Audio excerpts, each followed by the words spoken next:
আসসালামু আলাইকুম। Side base মার্কেটে যেমন হয় আর কি, পরপর 2 দিন বাড়ার পরে আজকে মার্কেট কারেকশনে আসছে। 19 পয়েন্টের একটা কারেকশন ছিল মার্কেটে আজকে। আমরা মার্কেটকে আস্থায় রাখবো। আমি বারবারই এই কথা বলছি ভিডিওতে যে মার্কেট খুব বাজেভাবে পড়ে যাবে না, যেটা আমরা দেখে অভ্যস্ত ছিলাম বিগত বছরগুলোতে। ওরকম কিছু হবে না, মার্কেট সাইড বেজ থাকবে। 100 পয়েন্টের মধ্যে মার্কেট ঘোরাফেরা করবে এবং এই ঘোরাফেরা করার মধ্য দিয়েই আমরা বিভিন্ন আইটেমে ব্যবসা পাবো। আমরা এই সেই আইটেমগুলো যদি খুঁজে বের করতে পারি তাহলে পারে ইনশাআল্লাহ আমাদের ব্যবসা খারাপ হবে না, আল্লাহ যদি রহম করেন এই মার্কেটে। বরং সাইড বেজ মার্কেটেই ভালো ব্যবসা হয়। পরপর টানা মার্কেট বেড়ে যাচ্ছে 50 পয়েন্ট 60 পয়েন্ট। এই যে যখন এইখানে এই মুভমেন্টটা ছিল, সরি, এই মুভমেন্টে যখন ছিল, এই মুভমেন্টে কিন্তু আমরা খুব ভালো ব্যবসা করতে পারিনি। খুব দ্রুত এই সময়টা শেষ হয়ে যায়। কোনটা থুয়ে কোনটা ধরবো এরকম করতে করতে দেখবেন যে আপনার হাতে থাকা শেয়ারটা দাম বাড়েনি, অন্য শেয়ারগুলোর দাম বেড়ে গিয়েছে এবং আপনার ব্যবসা হয়নি, তখন মার্কেট কারেকশন আসা শুরু করে দিয়েছে। বরং এরকম সাইড বেজ মার্কেট 150 পয়েন্ট 200 পয়েন্টের মধ্যে মার্কেট আপ ডাউন করছে, এরকম মার্কেটে আমরা ভালো ব্যবসা পাই। যদি আমরা সঠিক শেয়ার বাছাই করতে পারি তবে এই মার্কেটে ব্যবসা করে শেষ করা যায় না। আমরা এরকম কিছু শেয়ার নিয়ে আজকে আলোচনা করব এবং ট্রেডেবল কিছু শেয়ার আগামীকালকেই ট্রেড করা যায় এরকম কিছু শেয়ার নিয়ে আমরা আলোচনা করব আজকে। প্রথমে শুরু করব টেকনো ড্রাগ নিয়ে।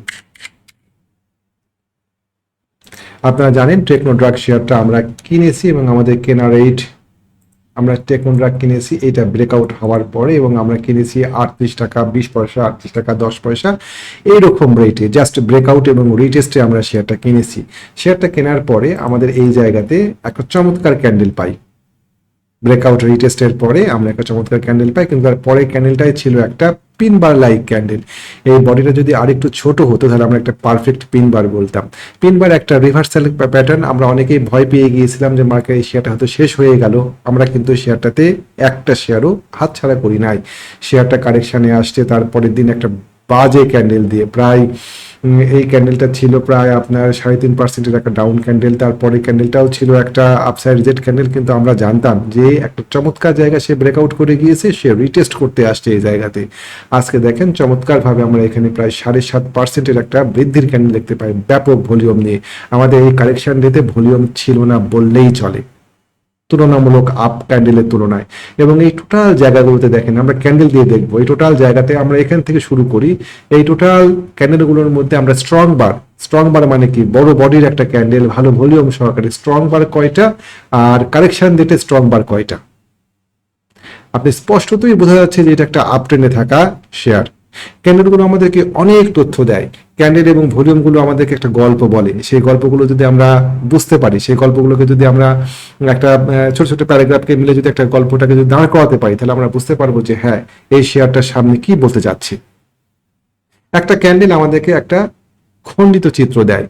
ক্যান্ডেলের সাথে ভলিউম, অনেকগুলো ক্যান্ডেল, আমরা এখানে 1টা 2টা 3টা 4টা 5টা 6টা 7টা 8টা 9টা, আমরা এখানে 9টা স্ট্রং ক্যান্ডেল পাচ্ছি। চিৎকার করে আমাদেরকে বলছে যে দেখো আমার দিকে তাকাও, আমি উপরের দিকে যাচ্ছি, ইগনোর করো না আমাদেরকে। আমরা ইগনোর করে গিয়েছি। আমাদের এখানে একটা ব্রেকআউট হয়েছে, রিটেস্ট হয়েছে, আমাদেরকে এখানে এই এই শেয়ার এই ক্যান্ডেলগুলো আমাদেরকে তথ্য দিচ্ছিল যে আমি উপরের দিকে যাব। আরো আমরা যারা বুঝতে পেরেছি তারা এই শেয়ারটাতে এন্ট্রি নিয়েছি।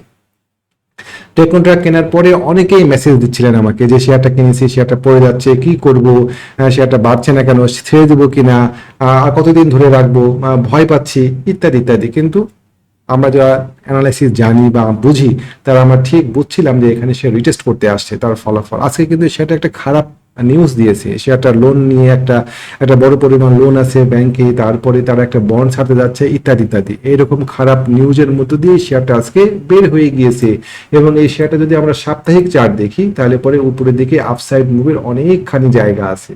আমরা যদি উপরের দিকে তাকাই আমাদের এখানে জায়গা আছে, আমরা যদি উপরের দিকে তাকাই আমাদের এখানে জায়গা আছে, প্রায় 60 টাকা 55 টাকা থেকে 60 টাকার মধ্যে একটা ভালো স্পেস আছে এই শেয়ারটা উপরের দিকে বাড়ার। আমরা এখানে একটা ইনসাইড বার ব্রেকআউট হতে দেখেছি এই জায়গাতে, সুতরাং আমরা আশা করছি এই শেয়ারটা সামনের দিকে আগাবে। আচ্ছা দেখেন তো এই চিত্রটা আমরা খেয়াল করি, আমরা এই চিত্রটাকে খেয়াল করি, জাস্ট এইটুকু চিত্র আমরা খেয়াল করব। এটুকু চিত্র আমাদের এখানে একটা ব্রেকআউট হয়েছে, অ্যাকুমুলেশন ছিল, এটা অ্যাকুমুলেশন ব্রেকআউট হয়ে রিটেস্ট করতে গেছে। একই চিত্র দেখেন তো এসপি সিরামিকে পান কিনা, সেম সিনারিও। আমাদের একটা চমৎকার এখানে একটা অ্যাকুমুলেশন, সব মুছে দিই, চমৎকার একটা অ্যাকুমুলেশন এখানে হয়েছে। অ্যাকুমুলেশন হওয়ার পরে আমাদের একটা মার্কআপ ব্রেকআউট হয়েছে, রিঅ্যাকুমুলেশন হয়েছে, যেটা আমরা টেকনোড্রাগে দেখেছি, ব্রেকআউট হয়েছে, আমাদের একটা বিয়ারিশ ক্যান্ডেল দিয়েছে। টেকনোড্রাগে বিয়ারিশ ক্যান্ডেলটা কিন্তু আরো খারাপ ছিল, পিনবার ছিল, এটা কিন্তু আপসাইড বেলি, আমার এই সবুজ ক্যান্ডেলটার অর্ধেকও নামাতে পারিনি। এটা একটা পজিটিভ ক্যান্ডেল, আমাদের এখানে একটা রিটেস্ট হতেই পারে। আমরা কি এই সুযোগগুলা গ্রহণ করি? আমরা কি সুযোগগুলো নেই যে ঠিক আছে আমরা সেটাতে এন্ট্রি দিব, ও কারেকশনে আসছে, আরেকটু কারেকশন নামতেই পারে, আমরা কি ভয় পাবো, হাতে থাকা শেয়ার ছেড়ে দিব, না শেয়ারটাতে আরো এন্ট্রি পজিশন খুঁজবো, রি এন্ট্রি পজিশন খুঁজবো? শেয়ারটার টার্গেট কতটুকু হতে পারে সেটা আমরা খুঁজে বের করার চেষ্টা করব। শেয়ারটার টার্গেট অনেকখানি উপরে ওঠার সক্ষমতা আছে। আমাদের এখানে একটা চমৎকার ব্রেকআউট হয়েছে, ব্রেকআউট এবং রিটেস্ট করতে আসছে। আমরা ডেইলি চার্টে আমরা ট্রায়াঙ্গেল ব্রেকআউট রিটেস্ট করতে দেখেছি। এই শেয়ারটা উপরের দিকে যদি উঠে তাহলে পরে অনেকখানি স্পেস পাবো, আমরা বিভিন্ন জায়গাতে আমরা প্রফিট নিতে পারি। প্রফিটের জায়গাগুলো আমি আর না উল্লেখ করি। শেয়ারটা আমরা হোল্ড করছি, শেয়ারটা কেনার সুযোগ দিয়েছে যারা আজকে কিনতে পেরেছেন। আমি এই শেয়ারটা নিয়ে ধারাবাহিক গত সপ্তাহে প্রায় প্রতিদিনই এই শেয়ারটা নিয়ে বক্তব্য দিয়েছি।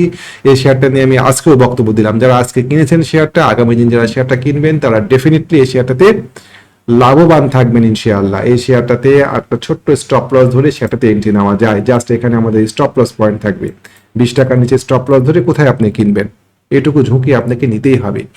ঝুঁকি নিতে না চাইলে পরে বিনিয়োগের আরো অনেক ক্ষেত্র আছে, আমরা সে সমস্ত ক্ষেত্রের দিকে ঝুঁকতে পারি। জমি আছে, সোনা আছে, আপনি কিনেন ঝুঁকি মুক্ত। ব্যাংকে ফিক্সড ডিপোজিট করতে চান, সেটাও অনেকটা ঝুঁকি মুক্ত ব্যবসা। কিন্তু শেয়ার মার্কেটে ব্যবসা করতে আসলে পরে আপনাকে ঝুঁকি নিতে হবে, আপনাকে রিস্ক রিওয়ার্ড রেশিও মেনে স্টপ লস সেট করে শেয়ার কিনতে হবে। অনেকখানি উপরে যাওয়ার স্পেস আছে এই জায়গাতে, 1:2 1:3 রিস্ক রিওয়ার্ড রেশিও হওয়ার অনায়াসে এই শেয়ারটাতে আমরা পেতে পারি। আমরা আবার চলেন ডেইলি চার্টে যাই, আমি সব মুছে দিয়ে আবার আপনাদেরকে দেখাই। চমৎকার অ্যাকুমুলেশন, এইখানে আমাদের এখানে একটা ফ্ল্যাগ ব্রেকআউট রিটেস্ট করতে আসছে। আমরা এই শেয়ারটাতে এন্ট্রি পজিশন খুঁজবো, ভয় পাবো না, হাতে থাকা শেয়ার ছাড়বো না ইনশাআল্লাহ। চমৎকার একটা সম্ভাবনাময় শেয়ার, এই শেয়ারটা ট্রেডেবল শেয়ার, এই শেয়ারটা আগামীকালকে ট্রেড করা যায়। এই শেয়ারটাতে এসপি সিরামিকের পরে আমরা যাব হচ্ছে বিবিএস কেবল। বিবিএস কেবল এই শেয়ারটা চমৎকার। এই শেয়ারটা আমরা যদি দেখি তাহলে পরে আমরা দেখতে পাই যে শেয়ারটাতে আমাদের এখানে একটা সাপ্লাই এবং ডিমান্ড এরিয়া সে পার করেছে, এবং দেখেন পার করে সে রিটেস্ট করেছে, এই জায়গায় রিটেস্ট করেছে। আমাদের এখানে আর একটা সাপ্লাই ডিমান্ড এরিয়া আছে ঠিক এরকম জায়গায়। এখানে আমাদের গতবার পার করতে পারেনি, এবার পার করতে পেরেছে, ভালো ভলিউম নিয়ে পার করতে পেরেছে। জাস্ট ব্রেকআউট রিটেস্ট, ব্রেকআউট রিটেস্টের 4 থেকে 5টা পদ্ধতি আছে, ইন্টারন্যাশনালি স্বীকৃত। আপনি যে কোনো একটা পদ্ধতিতে গ্রহণ করেন, লাস্ট কেসে নেবেন এন্ট্রি, নাকি একটা পজিটিভ ক্যান্ডেল দেখে এন্ট্রি নেবেন, বা ডবল ব্রেকআউটে এন্ট্রি নেবেন। আপনি খুঁজে আপনি এন্ট্রি পয়েন্ট খুঁজেন, স্টপ লস পয়েন্ট কোথায় হবে সেটা ঠিক করেন। আমাদের এখন বিবিএস কেবলের লো প্রাইস কোথায় বলেন? বিবিএস কেবলের লো প্রাইস কি আমাদের এখন এইখানে 11 টাকা? না, বিবিএস কেবলের লো প্রাইস এখন, বটম প্রাইস আমাদের এখন 19 টাকা 30 পয়সা। বিবিএস কেবলের লো প্রাইস এখন আমাদের 21 টাকা 70 পয়সা। এগুলো এখন বিবিএস কেবলে এক একটা রেজিস্ট্যান্স এরিয়া হয়ে গিয়েছে, এগুলো ভেদ করা এত সহজ হবে না। সুতরাং এই ধরনের শেয়ারগুলো যেগুলো আপসাইড মুভমেন্ট করেছে, সেই শেয়ারগুলো যদি কারেকশানে আসে, কারেকশান ডেতে এন্ট্রি নেওয়ার ক্ষেত্রে সাহসী হতে হবে, বুদ্ধিমত্তার সাথে এন্ট্রি দিতে হবে, ট্রেড পজিশন ঠিক করতে হবে, ট্রেড প্ল্যান ঠিক করতে হবে, কতগুলো শেয়ার কিনবেন, স্লিপিং পয়েন্ট ঠিক রেখে শেয়ার কিনতে হবে। আমাদের ট্রেড করার, আমাদের লস করার একটা অন্যতম প্রধান কারণ হচ্ছে আমাদের কোনো ট্রেড পরিকল্পনা থাকে না। আমাদের অ্যাকাউন্টে 10 লক্ষ টাকা আছে, আমরা সঙ্গে সঙ্গে ফোন লাগাই যে ভাই কোন শেয়ার কিনবো। পরিচিত কোনো একজন ব্যক্তিকে যে ভালো ব্যবসা বুঝে বা আমার দৃষ্টিতে মনে হয় তিনি ভালো ব্যবসা জানে, তাকে আমরা ফোন দিই, ভাই কি শেয়ার কিনবো। উনি একটা শেয়ারের নাম বলবেন, আমরা সেই শেয়ারটা সব টাকা দিয়ে কিনি। ওনাকে জিজ্ঞাসা করতেও ভুলে যাই যে স্টপ লসটা কোথায় হবে, কোথায় প্রফিট টেক করবো। উনি শুধু বলবেন শেয়ারটা ভালো হবে, আর আমি আমার অ্যাকাউন্টের সব টাকা দিয়ে সেই শেয়ার কিনবো। এটা কি ব্যবসা হতে পারে? আমরা বাজারে গিয়ে কি সব টাকা দিয়ে একটা পণ্য নিয়ে বাজার থেকে বাসাতে ফিরি সাপ্তাহিক বাজার করতে গিয়ে? আমাদের অনেক কষ্টের টাকা, সেই টাকাটা নিয়ে গিয়ে আমরা একটা শেয়ার সব কিনে ফেলে দিই, এবং যখন লাভ হয় তখন কিন্তু খুব বেশি লাভ নিতে পারি না, অল্প একটু লাভ হলে পরে ভয়ে ছেড়ে দিই। আমাদের অতীত অভিজ্ঞতা আমাদেরকে বলে যে শেয়ারের দাম বাড়ার পরে আবার কমে, সুতরাং 10 পয়সা 20 পয়সা 30 পয়সা 40 পয়সা 50 পয়সা লাভ হয়েছে, অনেক লাভ হয়েছে, আমরা ছেড়ে দিই। কিন্তু যখন লস হয় তখন কিন্তু আমরা 10 পয়সা 20 পয়সা 30 পয়সা লসের শেয়ার বিক্রি করতে পারি না, আমাদের শেয়ারের দাম কমতে কমতে অর্ধেক হয়ে যায়। এটা সম্পূর্ণ এই বিষয়গুলোই হয় হচ্ছে আমাদের কোনো ট্রেড প্ল্যান না থাকার কারণে। কতটুকু শেয়ার কিনবো, আমার কাছে কতগুলো শেয়ার আছে, কোথায় লস নিব, কোথায় লাভ করব, আমার রিস্ক রিওয়ার্ড রেশিও কি হবে, এগুলো সব হচ্ছে ট্রেড প্ল্যানের অংশ। আমি এমন পরিমাণ লসের চিন্তা করব যে লসটা হলে পারে আমি শান্তিতে ঘুমাতে পারি, স্লিপিং পয়েন্ট ঠিক থাকে। আমরা শেয়ার কেনার আগে লাভের হিসাব করি, শেয়ার কেনার আগে আগে লসের হিসাব করা উচিত, যে শেয়ারটা যদি মুভ না করে তাহলে পরে কোথায় আমি আমার লসটাকে থামাবো, কতটুকু লস নিব আমি। এটা হচ্ছে ট্রেড প্ল্যান। ঠিক আছে, বিবিএস কেবল নিয়ে মোটামুটি বক্তব্য দিলাম। আমাদের বিবিএস কেবল যারা আজকে কিনেছেন 21 টাকা 90 পয়সা 22 টাকা রেঞ্জে, তারা আশা করি আগামী দিনে এর ফলাফল পাবেন। এসপি সিরামিক নিয়ে তো কথা বললাম, এবার চলেন আমরা দেখি স্যালভো। স্যালভো স্যালভো শেয়ারটা নিয়ে গত সপ্তাহের প্রায় দুইটা ভিডিওতে আমরা স্যালভো নিয়ে কথা বলেছি। স্যালভো শেয়ারটাতে আমাদের একেবারে চমৎকার একটা সাপ্লাই ডিমান্ড এরিয়া পার হওয়ার পরে এখানে একটা অ্যাকোমোডেশন ছিল। অ্যাকোমোডেশন বিভিন্নভাবে হয় ভাই, সাপ্লাই ডিমান্ডের ঠিক নিচে হয়, সাপ্লাই ডিমান্ডের মাঝখানে বরাবর হয়, অনেক সময় সাপ্লাই ডিমান্ড উপরের লেভেলে হয়। যেমন দেখেন এইখানে স্যালভো কেমিক্যালের রিঅ্যাকোমোডেশনটা হয়েছে ঠিক সাপ্লাই ডিমান্ড লেভেলের মাঝ বরাবর হওয়ার পরে সে এটা বের হয়ে গিয়েছে। শেয়ারটাতে আমরা এন্ট্রি দিই এই ক্যান্ডেলে 4 মে তারিখে। এন্ট্রি দেওয়ার পরে শেয়ারটা রিটেস্টে আসছিল, অনেকেই ভয় পেয়ে গেছেন এই ক্যান্ডেলটা দেখে যে ভাই এটা কেমন ক্যান্ডেল হলো, এই ক্যান্ডেলটা খারাপ ক্যান্ডেল হলো, এরকম ক্যান্ডেল হলো কেন। জাস্ট এই ক্যান্ডেলটা দেখি, আমি দেখাই আপনাদেরকে, এই ক্যান্ডেলটা এরকম ক্যান্ডেল জাস্ট রিটেস্ট করতে আসছিল। রিটেস্ট করার পরে সে উপরের দিকে উঠছে, দেখেন কত খারাপ খারাপ ক্যান্ডেল দিয়েছে, upside rejection candle, upside rejection candle, ভালো ভলিউম নিয়ে আমাদেরকে ভয় পাওয়া দেওয়ার জন্য যথেষ্ট ছিল এই ক্যান্ডেলগুলো, যে পার্টি হয়তো বের হয়ে যাচ্ছে, স্মার্ট মানি বের হয়ে যাচ্ছে। কিন্তু আমরা ডিটারমাইন্ড ছিলাম যে এই শেয়ারটা উপরের দিকে যাবে ইনশাআল্লাহ, উপরের দিকে যাওয়ার স্পেস আছে, জায়গা আছে। আমরা যদি সাপ্তাহিক চার্ট দেখি তাহলে বিষয়টা স্পষ্ট হয়। জাস্ট আমাদের সাপ্লাই ডিমান্ড এরিয়া পার হয়েছে, আমাদের উপরের দিকে সার্টেন কিছু মুভিং অ্যাভারেজকে সে নিয়ে নিয়েছে, উপরের দিকে আমার মেলাখানি স্পেস আছে। আমাদের এইখানে একটা আমার এইখানে একটা রেজিস্ট্যান্স, আমাদের এইখানে অনেকগুলো রেজিস্ট্যান্স আছে পর পর। এই রেজিস্ট্যান্স গুলো আমরা চোখের সামনে দেখতে পাচ্ছি, সুতরাং আমরা কেন এই জায়গাতে ডেইলি চার্টে এরকম ক্যান্ডেল দেখে ভয় পাবো? টেকনিক্যাল অ্যানালাইসিস করে শেয়ার কিনলে এখানেই মজা, কনফিডেন্ট পাওয়া যায়। আমরা জানি যে কোন জায়গাতে স্মার্ট মানি বসে আছে, কোন জায়গাতে আমরা সেটা থেকে বের হয়ে যাব, ক্যান্ডেলগুলো আমাদেরকে কি বলছে, ভলিউমগুলো আমাদেরকে কি বলছে, মুভিং অ্যাভারেজগুলো আমাদেরকে কি বলছে, ইন্ডিকেটরগুলো আমাদেরকে কি বলছে, সবগুলোকে যদি আমরা মিলাতে পারি তাহলে পরে আমরা একটা চমৎকার স্ট্রং গল্প পাই। গল্পটা আমাদেরকে অনেক তথ্য দেয়। তো আমরা স্যালভো কেমিক্যালটাকে এখনো ছাড়ি নাই এবং এটাকে আমরা ধরে আসি। যারা আজকেও শেয়ারটা কিনেছেন তারাও খারাপ কিছু করেন নাই। মার্কেটে আজকে 19 পয়েন্ট মার, অনেক শেয়ার পড়ে গিয়েছে আজকে খুব খারাপ ভাবে, লোপেরা গুলো পড়ে গিয়েছে, ইন্স্যুরেন্স গুলো পড়ে গিয়েছে, অনেক কোম্পানির শেয়ার পড়ে গিয়েছে, সেখানে স্যালভো কেমিক্যাল শক্তভাবে দাঁড়ায় আছে আজকে। এটা কি তার শক্তি প্রদর্শন না? ডেফিনেটলি। এবং পিন বার গুলোকে সে একটার পর একটা বৃদ্ধাঙ্গুল দেখিয়ে আগাচ্ছে, চমৎকার। স্যালভো কেমিক্যাল সামনে আরো ভালো হওয়ার সুযোগ আছে। যারা কিনেছেন আজকে তারা মোটেও খারাপ কাজ করেননি, ভালো কাজ করেছেন। তারপরে চলেন আমরা সিনো বাংলা শেয়ারটা নিয়ে বেশ অপদস্থ হতে হয়েছে। ফেসবুক পেজে অনেকে কটু কথা বলেছেন যে এই শেয়ারটা বাড়ে না, বা এই শেয়ারটা আমি কেন দিয়েছিলাম, এই শেয়ারটা কিন্তু দেওয়ার পরে খুব বেশি দাম পড়ে গিয়েছে এমন না। এই শেয়ারটা দেওয়া ছিল এই ক্যান্ডেলে এবং ঈদ গিফট ছিল। ঈদ গিফট দুইটা আইটেম ছিল, একটা হচ্ছে অ্যাপেক্স ট্যানারি এবং একটা হচ্ছে সিনো বাংলা। অ্যাপেক্স ট্যানারি যখন দিয়েছিলাম তখন 80 টাকা রেটে ছিল, শেয়ারটা প্রায় 35%-এর মতো দাম বেড়ে গিয়েছিল।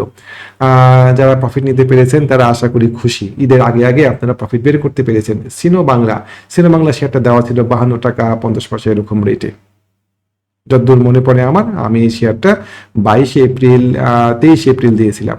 এই শেয়ারটা এখানে দেওয়ার পরে কতটুকু পড়েছে, শেয়ারটা কিন্তু প্রফিট দিয়েছিল। যারা শেয়ারটা কিনেছিলেন আমি কল দেওয়ার পরপরই, তারা কিন্তু ম্যাচুর ডেটে কিছুটা হলেও প্রফিট পেয়েছিলেন। আমাকে অন্ততপক্ষে কথা শোনানোর মতন অধিকার তাদের ছিল না। যাই হোক, স্বাধীন জায়গা, মত প্রকাশের অধিকার আছে, যে কেউ যে কোনো মত প্রকাশ করতেই পারে, ওটা নিয়ে আমি খুব একটা ভাবি না। যাই হোক, শেয়ারটা পড়ে গিয়েছিল, পড়ে যাওয়ার পরে আজকে সে রিকভারি করার চেষ্টা করেছে। এই শেয়ারটার সামনে ভালো হওয়ার অনেক স্পেস আছে। ও চমৎকার সাপ্লাই ডিমান্ড দেখেন, এই ফার কেমিক্যালের সাথে এর গঠনগত কি চমৎকার মিল। ফার কেমিক্যাল সাপ্লাই ডিমান্ডের মাঝখানে অ্যাকুমুলেশন হয়েছিল, সিনো বাংলাও সাপ্লাই ডিমান্ডের ঠিক মাঝখানে একই প্যাটার্ন তৈরি করে অ্যাকুমুলেশন হয়েছে। সিনেমা ফার কেমিক্যাল বের হয়ে যাওয়ার সঙ্গে সঙ্গে উপরের দিকে উঠে গিয়েছে, এই কিছু সময় আটকে রাখছে, আমাদের কাছে কিছু শেয়ার কিনে নিয়েছে, নেওয়ার পরে ও উপরের দিকে ওঠার চেষ্টা করছে। এই খারাপ মার্কেটেও সে চমৎকার ক্যান্ডেল দিয়েছে আজকে। আশা করছি ও সামনের দিকে আরো আগানোর সুযোগ পাবে এবং জায়গা আছে উপরের দিকে ওঠার, মাশাআল্লাহ ইনশাআল্লাহ। অগ্নি অগ্নি সিস্টেম অগ্নি সিস্টেম নিয়ে আমি ধারাবাহিক ভিডিও দিচ্ছি আপনাদের কথাতে। আমি বলি শেয়ারটা একটা চমৎকার সাপ্লাই ডিমান্ড এরিয়া পার হয়ে গিয়েছে, আজকে এটা পড়ে গিয়েছে খারাপ মার্কেটের কারণে, হয়তো কারেকশনে আসছে। এই শেয়ারটা নিয়ে আমি এখনো ঘাবড়াচ্ছি না, এই শেয়ারটা ভালো হওয়ার অনেকখানি স্পেস এখনো তৈরি হয়ে আছে। আরো কিছু শেয়ার নিয়ে আলোচনা করা যায়। এসপিসিএল, যেগুলো নিয়ে কথা বললাম সেগুলো তো গত দিনের ফলো আপ ছিল, এই শেয়ারগুলোতে আরও এন্ট্রি দেওয়া যায়। যারা আজকে দিয়েছেন তারাও খুব একটা খারাপ কাজ করেননি, ভালো কাজ করেছেন, আশা করি তারা ম্যাচুরিটি প্রফিট পাবেন। এর পাশাপাশি এসপিসিএল শাহজিবাজার পাওয়ার, এই শেয়ারটাও সাপোর্ট লেভেলে আসার পরে দেখেন, আপনি যদি টেকনিক্যাল অ্যানালাইসিস করে সাপ্লাই এবং ডিমান্ড এরিয়াটা আঁকতে পারেন তাহলে পারে ওইটা বলবৎ থাকে দীর্ঘ সময়। কেমন সুন্দর একটা সাপ্লাই ডিমান্ড এরিয়া পার হয়ে এখান থেকেই সে আবার রিটার্ন করার চেষ্টা করছে। তুলনামূলকভাবে ভলিউম বেশি পেয়েছে আজকে, তুলনামূলকভাবে ভালো ভলিউম। আশা করছি এটা একটা সম্ভাবনাময় শেয়ার এবং এই শেয়ারটা উপরের দিকে যাবে। কেমন তো মোটামুটি আজকে আর ভিডিও বড় না করি, আমি ইঞ্জিনিয়ারিং সেক্টরের দুইটা শেয়ার চমৎকার রেডি হচ্ছে। আপনারা যেহেতু অস্থির, আপনারা যেহেতু একদম রেডি শেয়ার চান, এই জন্য আমি আর অগ্রিম বললাম না। শেয়ারটা আর একটা মুভ দিলে পারে শেয়ারটা কেনার উপযোগী হয়, লোভনীয় জায়গায় আছে শেয়ারটা। আগামী দিনকে শেয়ারটা যদি পজিটিভ একটা মুভ দেয় আমি ডেফিনেটলি আপনাদের সামনে উপস্থাপন করব। আপনারা শেয়ারটা যে জায়গাতে আছে এখান থেকে বাড়লে পারে আশা করি 35%-এর উপরে প্রফিট দিবে। দুইটা শেয়ার একদম চমৎকার পজিশনে আছে ইঞ্জিনিয়ারিং সেক্টরের। তো যাই হোক, আমরা সেই শেয়ারগুলো নিয়ে আলোচনা করবো। আমি দিলাম না, দিতে পারতাম এখন, কিন্তু এই সিনো বাংলার মতো কটু কথা শুনতে রাজি না। আমি একদম কনফার্ম হয়েই আপনাদেরকে সামনে সেই শেয়ারগুলো উপস্থাপন করব। আজকে অনেকখানি কনফার্মেশন দিয়ে দিয়েছে, একটু ভলিউম যদি সহকারে যদি আগামী দিন একটা পজিটিভ ক্যান্ডেল আসে তাহলে পরে ওটা একদম রেডি হয়ে যায়। আমি আপনাদের সামনে ইনশাআল্লাহ এই শেয়ারটা উপস্থাপন করব। আজকে ভিডিওটা এই পর্যন্তই থাকলো। ইনশাআল্লাহ সামনের দিন আগামী দিন আর একটা ভিডিও নিয়ে আপনাদের সামনে উপস্থিত হব। আপনারা জানেন আমার একটা টেকনিক্যাল ট্রেনিং কোর্স শুরু হওয়ার কথা ছিল 15 তারিখ থেকে, সেটা আমি পোস্টপন করে ঈদের পরে নিয়ে গিয়েছি। 1 জুন সোমবার রাত্রি 9:15 আমাদের টেকনিক্যাল ট্রেনিং এর কোর্সটা শুরু হবে। যারা ব্যবসাটা শিখে বুঝে করতে চান তাদেরকে সেই কোর্সে স্বাগতম জানাই। ব্যবসাটা বুঝে করা উচিত ভাই। আমরা এমন কোনো ব্যবসা নাই, এমন কোনো কাজ নাই যে কাজটা আমরা না বুঝে করতে যাই। যে কোনো জবে অ্যাপ্লিকেশন করলে পারে অভিজ্ঞতা চাই, যোগ্যতা চাই, কিন্তু আমরা শেয়ার ব্যবসা করতে আসি ন্যূনতম যোগ্যতা ছাড়াই। অথচ এখানে আমরা লক্ষ লক্ষ টাকা বিনিয়োগ করি। আমরা ক্যান্ডেল বুঝি না, আমরা ভলিউম বুঝি না, আমরা চার্টের সুইট স্পট জোন বুঝি না, স্মার্ট মানি কোথায় আছে সেটা বুঝি না, ক্যান্ডেলের গল্পগুলো বুঝি না, ক্যান্ডেল আমাদেরকে কি বলছে সেগুলো আমরা বুঝতে পারি না। এই সব কিছুই না বুঝে ব্যবসাটা করতে এসে আমরা কনফিডেন্ট পাই না। কনফিডেন্ট পাওয়াটা হচ্ছে সবচেয়ে ইম্পর্টেন্ট একটা জায়গা। এই জায়গাতে আমরা বুঝতে পারি না যে কে আমাকে ভালো শেয়ার দিচ্ছে, এটাও একটা ব্যর্থতা। আমরা আমরা আমরা আমরা অনেক মানুষের ভিড়ে ভালো মানুষকে খুঁজে পাই না যে আমাদেরকে ভালো শেয়ার বাছাই করে দেয়। এগুলো আমরা শেখার মাধ্যমে জানতে পারবো। তো যারা শিখতে চান তারা আমাদের সাথে যোগাযোগ করতে পারেন। আমরা কোর্সে আপনাদেরকে স্বাগতম জানাই। এর পাশাপাশি আমাদের একটা হোয়াটসঅ্যাপ গ্রুপ আছে, সকাল 9টা থেকে দুপুর 2টা পর্যন্ত একদম নন স্টপ সাপোর্ট দিই আমরা। কোন শেয়ার কিনতে হবে, কোন শেয়ার বিক্রি করে দিতে হবে, কোথায় কিনবো, এই বিষয়গুলো আমরা ওখানে বিস্তারিতভাবে বলি।